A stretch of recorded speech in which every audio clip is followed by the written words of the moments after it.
اللہ من الشیطان الرجیم بسم اللہ الرحمن الرحیم وَإِذَا اور جب رَأَيْتَ الَّذِينَ جب تو دیکھے ان لوگوں کو یخوضون جو مشغول ہوتے ہیں یا بحث کرتے ہیں یا جھگڑا کرتے ہیں فی آیاتنا ہماری آیات پر اللہ تعالیٰ فرماتے ہیں وہ لوگ آپ ان کو دیکھو کہ وہ لوگ جو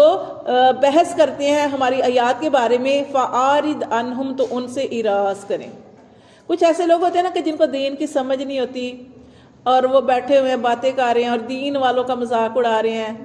اور ان کو کہا جاتا ہے کہ یہ پرانے زمانے کے ہیں اور آج کل یہ اس طریقے سے قرآن کا مذاق، قرآن کی آیات کا مذاق، اللہ کی آیات کا مذاق۔ اللہ فرماتے ہیں جب آپ ایسی محفلوں میں بیٹھے ہوں جہاں پہ مذاق اڑایا جا رہا ہے، جہاں پہ بحث ہو رہی ہے، فَأَعْرِضْ عَنْهُمْ تو آپ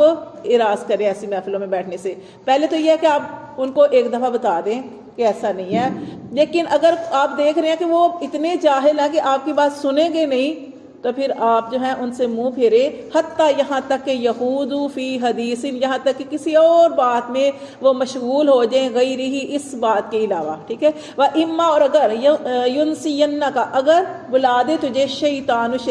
کہ اگر شیطان بلا دے، کیا مطلب کہ آپ ایسی محفل میں بیٹھے ہیں جہاں پہ اس طرح کی باتیں ہو رہی ہیں اور آپ بھی اس محفل میں بیٹھے ہوئے ہیں، حکم کیا کہ آپ نے وہاں سے اٹھ جانا ہے۔ اگر آپ اتنے کمزور ایمان کے درجے ہیں نا، ایمان کا اعلیٰ درجہ کہ آپ نے روکنا ہے، ہاتھ سے روکنا ہے، غلط کر رہے ہو۔ دوسرا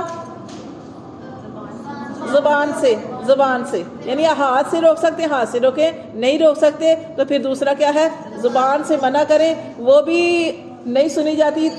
سامنے والے زیادہ ظالم ہے، سخت ہے، تو آپ نے اس برائی کو دل میں برا جانا ہے، یہ ایمان ہے۔ جب آپ کے اندر یہ چیز ہی ختم ہو جائے گی تو پھر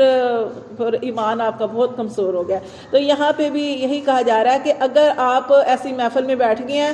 اور شیطان نے آپ کو بلا دیا، آپ نے اٹھنا تھا اس محفل سے لیکن شیطان نے آپ کو بلا دیا، آپ بھی اس محفل میں بیٹھ گئے، فلا تقعد تو نہ بیٹھ بعد ذکر بعد یاد آنے کے، ما القوم الظالمین ایسے ظالم لوگوں کے ساتھ مت بیٹھ، وما اور نہیں علی الذین ان لوگوں پر یتقون جو ڈرتے ہیں، ان لوگوں پر کچھ نہیں جو ڈرتے ہیں من حساب ان کے حساب سے، جو لوگ اب ان کے حساب سے، کن کے حساب سے کہ اللہ تعالیٰ فرماتے ہیں وہ لوگ جو ڈرتے ہیں، وہ جو دوسری محفل لگی ہوئی ہے ان کے حساب سے ان کے اوپر کچھ بھی نہیں ہے،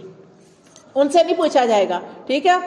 وہ ایک بات یہ ہے کہ آپ اللہ کے حکم کو ایک دفعہ ضرور بتا دیں، اب یہ نہیں ہے کہ آپ بتائیں ہی نہ، ہو سکتا ہے کہ کوئی آپ کی بات سمجھ لے، تو آپ اللہ کا جو بھی حکم آپ کو تک پہنچتا ہے اس کو آگے ضرور بتایا کریں۔ آگے جو سننے والے نہیں سنتے، نہیں مانتے، اور چیز ہے۔ تو یہاں بھی یہ بتایا گیا ہے کہ وما علی الذین یتقون اور نہیں ہے ان لوگوں پر جو ڈرتے ہیں من حسابہم ان لوگوں کے حساب سے، من شیء کچھ بھی، ولیکن اور لیکن ذکرا لیکن نصیحت ضرور کرنی ہے، لعلہم یتقون شاید کہ وہ ڈر جائیں، شاید کہ وہ بھی متقی پرہیزگار ہو جائیں۔